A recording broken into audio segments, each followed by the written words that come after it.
Hello everyone, this is CJ Novo 992 and today we're back from the brand new video. Today's video we are back with the last preview of the season, which in itself is always a bit of an emotional one because me and we go through so much year upon year, highs and lows, and we've done that now over the years on the channel. But this season I'm so thankful there's been more highs than lows, and we'll see the highest of highs tomorrow by the time that full whistle goes, because no matter what happens in that game of football, our trophy, the trophy has came back home for the 55th time in our history. And I'll tell you something right now, that fact there that we will be lifting 55 at the end of the game tomorrow, that fact there maybe have been known to us now for 2 months, in fact longer than 2 months, because that's how good we were this season, that's how dominant, that's how much of a champions we were, that we knew we were winning the league over 2 months ago. But the fact that this time has gone hasn't took anything away. The happiness, the joy, the excitement is all still in here. It's gone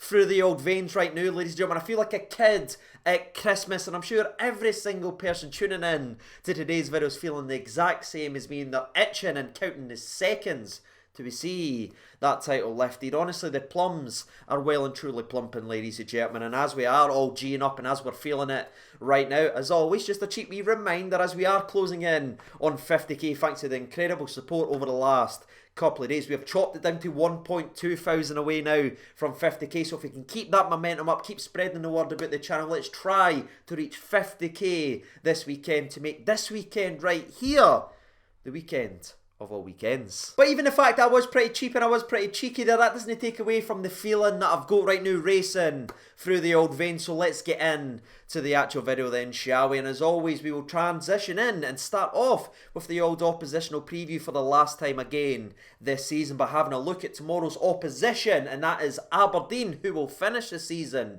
in that 4th spot. And I'll be honest with you, ladies and gentlemen, it's a very, very weird feeling that I've got right now doing an oppositional preview on Aberdeen when Derek McInnes isn't the manager, because it's been a very long time since I've had to do that. Because let's be brutally honest, if Derek McInnes was still the manager of Aberdeen, we would know down to a T what we'd be facing tomorrow, how Aberdeen would be setting up, and what we'd be walking into and facing from the very first whistle. But all that certainty has been absolutely flipped on its head, because Derek McInnes is gone, and for the first time in a very long time we will be facing a Derek McInnes-less Aberdeen side.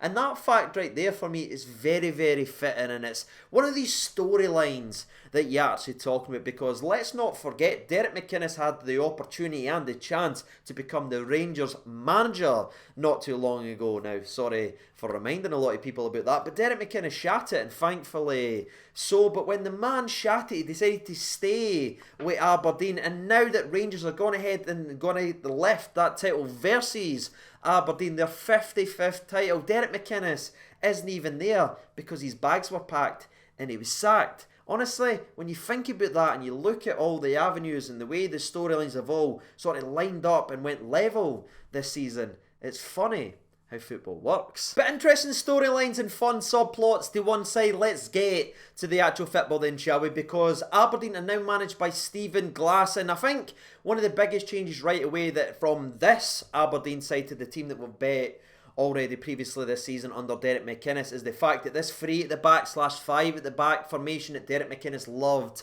to play has been ripped up and flung away. His style of play with just kind of long direct balls into the box is gone, as Stephen Glass has came in here and he's went to a more traditional 4-4-1-1, 4-4-2, whatever you want to call it. He's changed the way they set up, and they've definitely had a more emphasis on getting the ball down, trying to get the ball out wide, using the pace of goal, then getting the ball into the mixer. That's it, making their midfield actually play a part of the game, run wide and get involved. That's something that he's tried to put in to this team instead of one long ball from a centre back right up to a centre forward to try and knock something down. All that is gone, and there's a real emphasis on this Aberdeen side to try and play football. But if I'm being honest with you, ladies and gentlemen, you can see what Stephen Glass is trying to do with this Aberdeen side, but it's not exactly took off and went on an absolute fantastic run that we maybe saw under Martindale for Livingston. In fact, it's kind of the exact same Aberdeen side that seems to be stuck in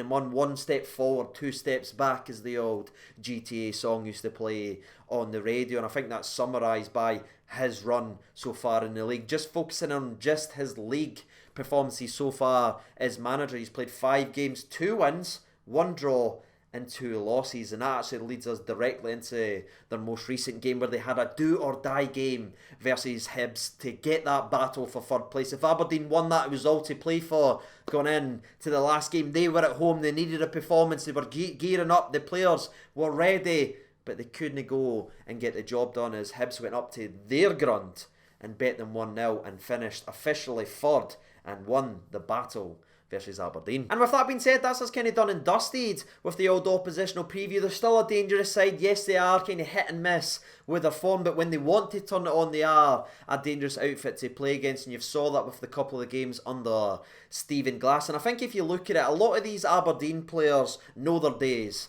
are numbered. They're not going to fit the style that Glass is trying to put in to this Aberdeen side, and with the battles and the rivalry that Rangers and Aberdeen have, they will be looking at this game to use this game, which was obviously going to be televised and everything like that, as an opportunity to try and earn a move elsewhere and make an impact on when everyone is going to be watching this game, because the undefeated streak's on the line, the goals conceded British record is on the line. So this Aberdeen side will take that and the hatred they have for Rangers to try and give absolutely everything in this game to try to spoil the party. But thankfully there's another team on the old part that will have something to say about that and want to keep the old party flowing, and that right there gives us the perfect transition in to the Rangers side of today's video, because there is a couple of very important things that we need to break down and discuss, especially considering the 9 players that's actually missing. And I think I'll start off with the good news then, shall we? Because you know we are down to the bare bones scenario and going on to an Astro Park versus a very physical team in Livingston. That could have been very worse, and someone else,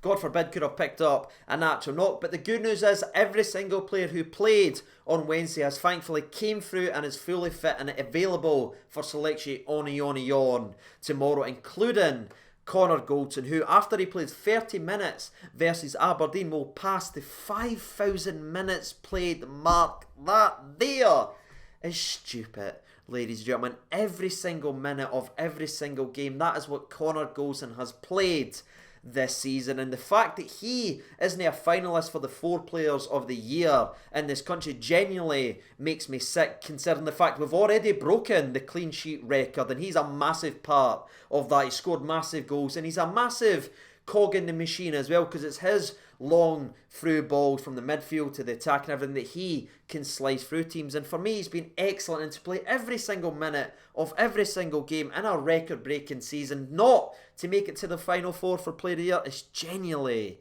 disgusting in my freaking opinion. But I know this isn't the time to actually go down that route, and despite the fact that I did have a wee rant there about our boy Connor Goldson, all that besides the fact that he wasn't selected in the final 4 for Player of the Year, it's all so damn positive. And now it's time to get the negative out of the way then regarding the team news. The 9 players that was missing from the game on Wednesday looks to be missing again for the final game of the season, as Scotty Arfield is still listed as an outside chance of making the game, as he was just back on the grass, back on playing and the old training just today, ladies and gentlemen. So that's going to be an interesting decision made regarding Mr. Scotty Arfield. Hopefully we see him, if not starting, in and around the bench, because he's been a massive part of our team as well, and I'd love to get him some minutes in this game. And the other player that was obviously ruled out was Mr. Barisic, who, I mean, Steven Gerrard pretty much said that he was ruled out, as he said it would take pretty much a miracle for Barisic over the next 24 hours to be able to play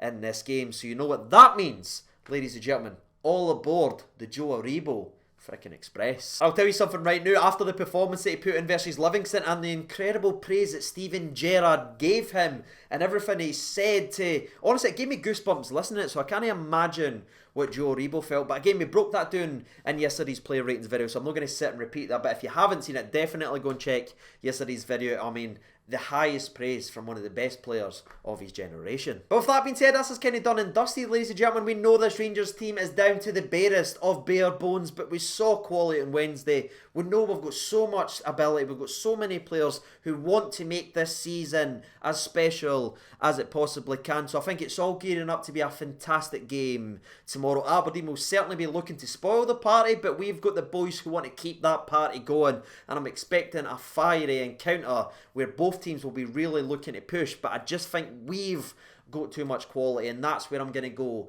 with my prediction on. So to anyone who watching today's video, as it is the last preview, go ahead and give your prediction down there in the comment section below. Whether you regularly do it or not, it's the last time of this incredible season for Rangers Football Club, so share your opinions down there on what you think is going to happen with the game, the team news, and what you're looking forward to most tomorrow. That'd be great to see your thoughts and opinions. And while you guys are hopefully sharing your opinions down there in the comment section below, I will give you mine very, very briefly. As I've said, I think both teams will be right up for it, but I just believe in our quality, and I do think we will grab another clean sheet, you know, and that was where I was kind of going back and forth. Remember, we just need to concede less than 2 goals to either break the record or equal the British record set by Chelsea that a lot of people said would never ever be broken. But I do think we'll go ahead and grab the clean sheet. I'm expecting to see Shags back in there, Big Griegsy back in the goal, so I'm going to go with Rangers 2, Aberdeen 0.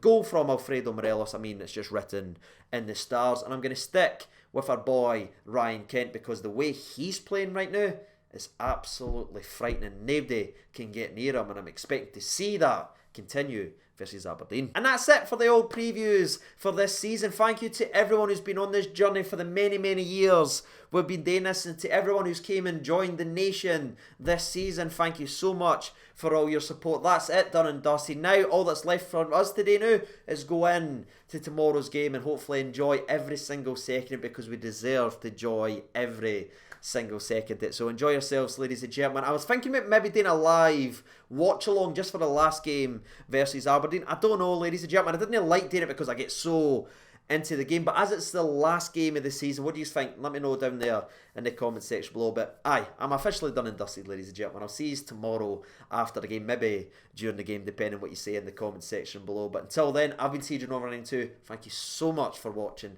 Take care of yourselves. All the best, and bye-bye.